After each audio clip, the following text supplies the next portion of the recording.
انتقاد شدید یک زندانی سیاسی از شیوه‌های رایج ارعاب و فشار در زندان‌های رژیم ولایت فقیه. دکتر ناصر فهیمی، زندانی سیاسی کرد که 8مین سال از دوران محکومیت 10 ساله خود را در زندان اوین سپری می‌کند، طی نامه‌ای خطاب به مقامات حکومتی و قضایی رژیم ولایت فقیه به شدت از شیوه‌های رایج ارعاب و فشار که در زندان‌ها و سیستم قضایی ایران جریان دارد انتقاد کرد. در بخشی از نامه این زندانی سیاسی آمده است: بی احترامی، بی توجهی، بی کفایتی، بی وجدانی، بی عدالتی، زورگویی، تشکیل پرونده‌های واهی، اخاذی و غیره تنها کار سیستم قوه قضاییه در حق زندانیان سیاسی در حکومت ایران می باشد. دکتر فهیمی در پایان نامه سرگشاده خود می گوید سیستم قوه قضاییه همچنان با خصومت و غرض ورزی و ترور شخصیتی با بیقانونی و بیعدالتی هنوز در حال اجرای موارد مذکور در حق زندانیان می باشد و پرونده های زندانیان سیاسی مذکور نشانه بسیار آشکار از ترس حکومت از بیداری ملت است. اتحادیه کارگران دولتی و خدمات در کانادا بازداشت دوباره اسماعیل بخشی و سپیده قلیان را محکوم کرد. به دنبال تماس مسعود ارجنگ، عضو کمپین برای آزادی کارگران زندانی، استفان اسمیت دبیر کل اتحادیه کارگران دولتی و خدمات در کانادا طی نامه‌ای سرگشاده در 28 ژانویه خطاب به خامنه‌ای و حسن روحانی دستگیری مجدد اسماعیل بخشی و سپیده قلیان و موج جدید سرکوب کارگران و زیر پا گذاشتن حقوق آنها در ایران را شدیداً محکوم کرد.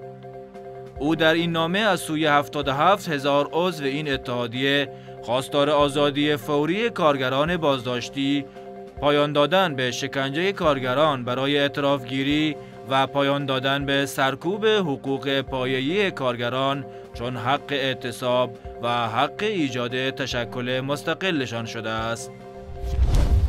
500,000 از اراضی کشاورزی حاشیه رودخانه دز زیر آب رفته است.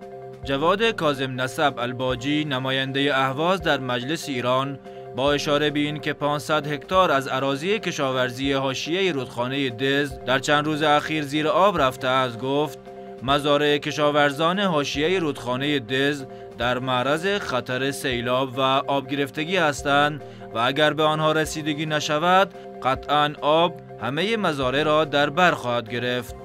نماینده اهواز در جلسه ستاد مدیریت بحران خوزستان همچنین گفت که در خوزستان اگر باران باشد شاهد سیلاب هستیم و اگر باران نباشد ریزگرد داریم. 400 میلیارد ریال از مفسدان اقتصادی به خزانه دولت عربستان بازگردانده شد. دیوان پادشاهی عربستان روز چهارشنبه 30 ژانویه 2019 اعلام کرد ملک سلمان بن عبدالعزیز پادشاه این کشور گزارش کمیته مبارزه با مفاسد عمومی را دریافت کرده است. این گزارش نشان می‌دهد که 400 میلیارد ریال سعودی معادل با 107 میلیارد دلار از مفسدان اقتصادی بازپس گرفته شده و به خزانه دولت بازگردانده شد. شاهزاده محمد بن سلمان ولیعهد سعودی گزارش پایان کار پرونده مبارزه با مفاسد اقتصادی در عربستان که 381 متهم داشت را تقدیم پادشاه این کشور کرد. در بیانیه دیوان پادشاهی عربستان آمده است که با 87 نفر از متهمان تصفیه حساب شد و 8 نفر حاضر به تصفیه حساب نشده و پرونده آنها به دادستانی کل ارجاع داده شد. دادستانی همچنین تصفیه حساب با 56 متهم را به دلیل وجود پرونده‌های جنایی درباره آنها رد کرد. مجموع اموالی که از این افراد بازپس گرفته و به خزانه عمومی دولت بازگردانده شده 400 میلیارد ریال سعودی است که در شکل املاک، شرکت، اوراق مالی، پول نقد و غیره بازپس گرفته شد. حرکت طالبان اعلام کرد با خروج نیروهای خارجی از افغانستان دنبال انحصار قدرت نیستیم. شاهین سهیل، یکی از سخنگویان گروه طالبان، اعلام کرد این گروه پس از خروج نیروهای خارجی از افغانستان به دنبال انحصار قدرت نیست. سهیل گفته است هرگاه نیروهای خارجی از افغانستان خارج شوند، طالبان با افغانها بر اساس مدارا و همزیستی برادرانه رفتار خواهند کرد.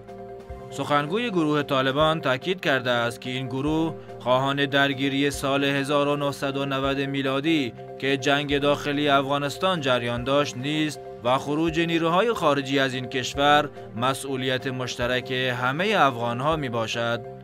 در همین حال دونالد ترامپ رئیس جمهور آمریکا نیز گفته است که روند مذاکرات صلح افغانستان به خوبی پیش می رود. از سوی دیگر محمد اشرف غنی رئیس جمهوری افغانستان تاکید کرده است که کابل صلح گذرا نه بلکه صلح پایدار می خواهد.